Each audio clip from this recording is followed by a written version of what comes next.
والے اندھے بن کے بن گئے، اور جو لوگ وکٹمز ان کے بنتے جا رہے ہیں وہ لوگ اپنی لوگ کی جہالت کا فائدہ اٹھا کر لوگ کو اور گمراہی میں ضلالت میں ڈالتے جا رہے ہیں۔ خیر، اب یہ مسئلہ سحر کا اور جادو کا یہ بہت اہم نقطہ ہے، جس کے بارے میں اللہ تعالیٰ قرآن میں کئی مرتبہ کافی واقعات پیش کرتے ہوئے اس لفظ کا ذکر قرآن مجید میں 70 یا 80 بار سے زیادہ موجود ہیں۔ اور اللہ سبحانہ وتعالی اس کے تعلق سے حرام قرار دیتے ہیں آیت نمبر 102 سورہ بقرہ میں،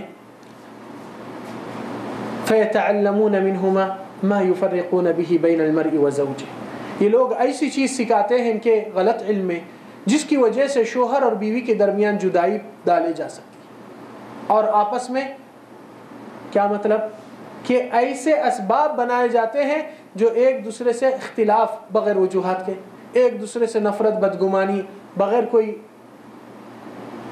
وجہ سے، جس کی وجہ سے امت کی اتحاد میں افتراق اور انتشار، اور شیطان چاہتا ہے کہ جو ایمان سے گھر آباد ہو رہا ہے اس کو جڑ سے کاٹ کر پھینکے۔ وکٹمز کون رہیں گے؟ گھر کے بچے اور دو خاندان جو یہاں کے اور یہاں کے، اور شیطان چاہتا ہے یہ فساد زمین پہ ٹھہرے۔ تو یہاں پر اللہ سبحانہ وتعالی اس کے بارے میں فرمائے وَلَقَدْ عَلِمُوا لَمَنِ اشْتَرَاهُ مَا لَهُ فِي الْآخِرَةِ مِنْ خَلَاقٍ وَلَبِئْسَ مَا شَرَوْا بِهِ أَنفُسَهُمْ لَوْ كَانُوا يَعْلَمُونَ۔ کتنی بدترین چیز لے کر آئے ہیں، اگر ان کو پتا ہے کہ قیامت کے دن ایسوں کا کیا انجام، کتنی نقصان دہی چیز یہ لوگ اپنے آپ کو گلے لگا کر اس کو اپنائے، تو اللہ تعالی اس کے بارے میں شناعت کا لفظ استعمال کرے اور اس کی وضاحت ہو چکی ہے۔ نبی صلی اللہ علیہ وسلم کے حدیث میں بھی آپ صلی اللہ علیہ وسلم فرمائے اجتنبوا السبع الموبقات، 7 چیزوں سے پرہیز کیجئے جو جہنم میں ڈبانے والی ہے۔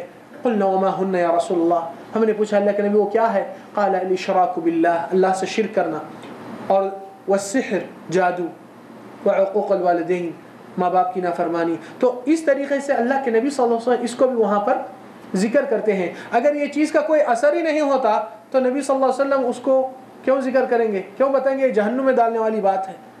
تو حقیقت میں یہ بھی ایک جواب موجود ہے، اور بھی دوسرے جوابات ہیں، مگر کیونکہ سبجیکٹ کے اندر داخل ہونے کے بعد کچھ کافی تفصیلات آنے والے ہیں جس کو پہچاننا بہت ضروری ہے، اور اس کا علم رہنا ہر انسان کے پاس بہت اہمیت کی بات ہے۔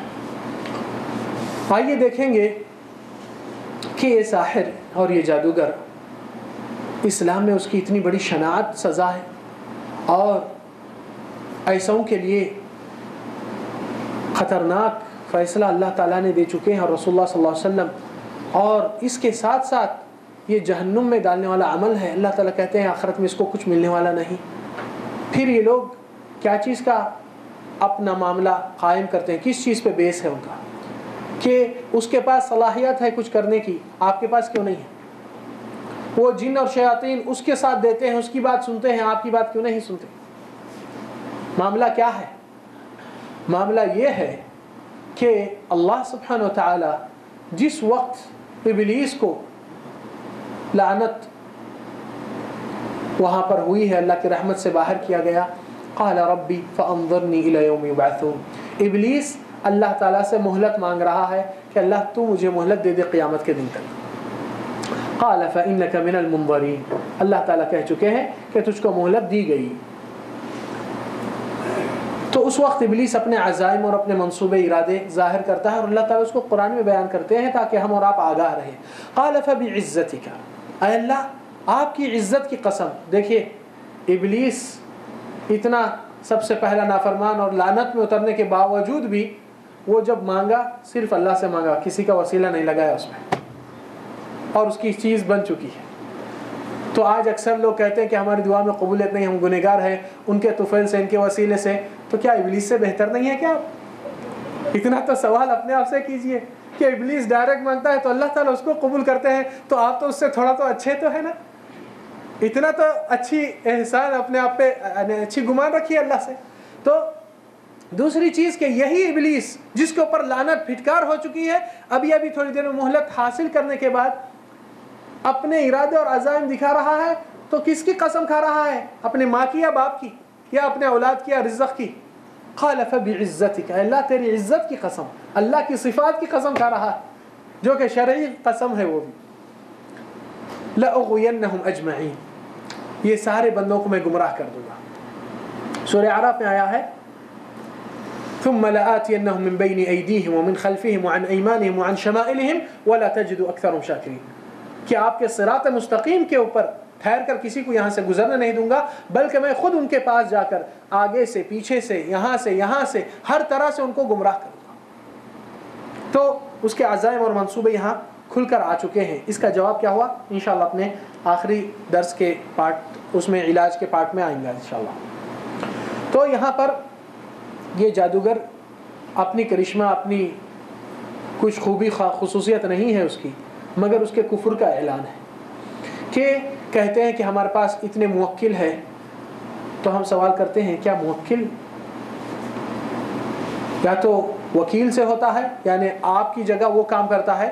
تو حقیقت یہی ہے کہ ان کے بہاف میں وہ کام کرنے والے ہیں اور لوگوں کو احساس دلاتے ہیں کہ موکل جیسا کہ کوئی فرشتہ ہے میرے پاس، مگر وہ شیطان رہتا، مگر شیطان کو وکالت نامہ دے چکے ہیں اور شیطان کے اوپر بھروسہ کرتے ہیں، جبکہ اللہ کے نبی کہتے ہیں وہ جھوٹے ہوتے ہیں۔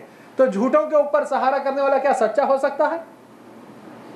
ہرگز نہیں۔ تو یہاں پر سوال یہ ہے کیا موکلوں کو رکھنا جائز ہے؟ وہ لوگ سے جب سوال کرتے ہیں ہم تو وہ لوگ کہتے ہیں کہ سلیمان علیہ السلام کے پاس دیکھو جنات تھے، ان کی خدمت میں تھے، وہ کرتے تھے۔ تو ہمارا سوال یہ ہے کیا سلیمان جنات کو مسخر کرنے کے لیے جنات کے سامنے اپنی عاجزی، منت اور اپنی عبادت پیش کرے ہیں، یا سلیمان علیہ السلام اللہ تعالیٰ سے مانگے قال رب هب لي ملكا لا ينبغي لأحد من بعدي انك انت الوهاب، اے اللہ تو مجھے ایسا ملک سے نواز دے جو میرے بعد کسی کو اتنا بڑا ملک حاصل نہ ہو اور تو ہی دینے والا ہے۔ سلیمان جنات سے نہیں مانگے، اللہ سے مانگے تھے۔ آپ کو بھی چاہیے اللہ سے مانگنا، آپ جنات سے جا کر مانگ رہے ہیں۔ یہ دو فرق آ گئے یہاں پر۔ تیسرا کہ اللہ سبحانہ وتعالی فرماتے ہیں وَسَخَّرْنَا الرِّيحَ وَلِسُلَيْمَانَ الرِّيحَ تَجْرِي، سلیمان کو ہوا اور یہ جن جو بھی مسخر ہم نے ان کے لیے کیا، یہ ہم نے مسخر کیا، اللہ تعالیٰ کی تسخیر ہے یہ۔ اور یہ لوگ کس سے اپنے تسخیر کو جڑانا چاہتے ہیں؟ شیاطین کے بڑے سرکشوں سے، ان سے ٹائی اپ کرنا چاہتے ہیں۔ اس لیے وہ لوگ موکلوں کو حاصل کرنے میں کیا کرتے ہیں؟ کفری عمل علانیہ، جس میں اسلام سے تو کیا اللہ تعالیٰ کی گستاخی اور قرآن کریم کی، قرآن مجید کی توہین، اللہ کے رسول کی تو کیا دین اسلام کی پوری قرآن کی بے حرمتی۔ جیسا کہ یہ لوگ کچھ دنوں تک جنابت کی حالت میں ہوتے ہیں، کیونکہ یہ لوگ کس طرح ممبر ہوتے ہیں؟ یہ لوگ اپنے شیاطین سے اور اپنی کمیٹی میں ان کے موکلوں کو جمع کرنے کے لیے، حقیقی نام شیاطین ہے، شیاطین کو جمع کرنے کے لیے اپنے انڈر میں وہ لوگ شیطان کے سرکش کو منانے کی کوشش کرتے ہیں۔ کیسا؟